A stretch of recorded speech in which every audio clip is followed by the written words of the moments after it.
আমি মানে আই। আমরা মানে উই। আমাকে মানে মি। আমাদেরকে বা আমাদিগকে মানে আস। আমার মানে মাই। আমাদের মানে আওয়ার।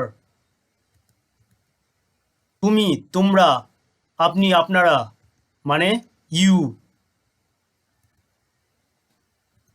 তোমার মানে ইউর।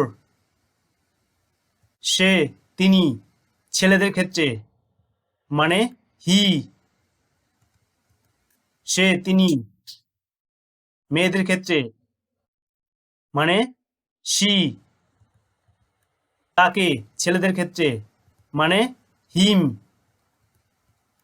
তাকে মেয়েদের ক্ষেত্রে মানে হার।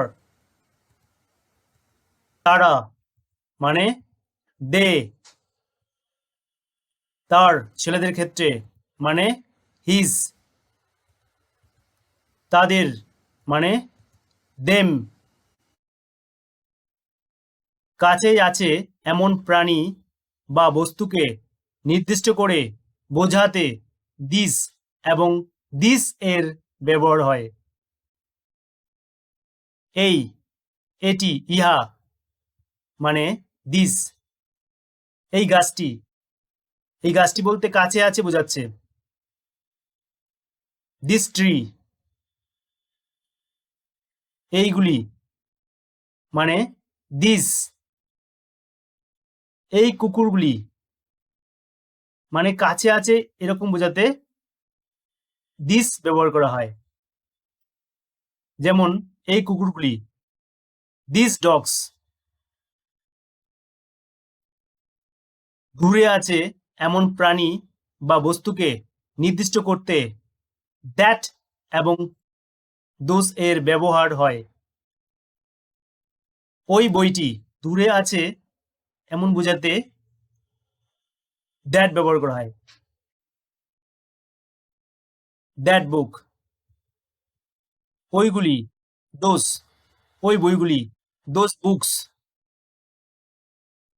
রাজা মানে কিং।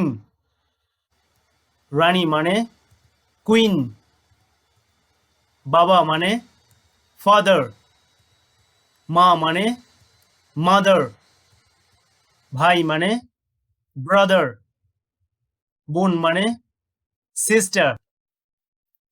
পুত্র মানে সান। কন্যা মানে ডটার।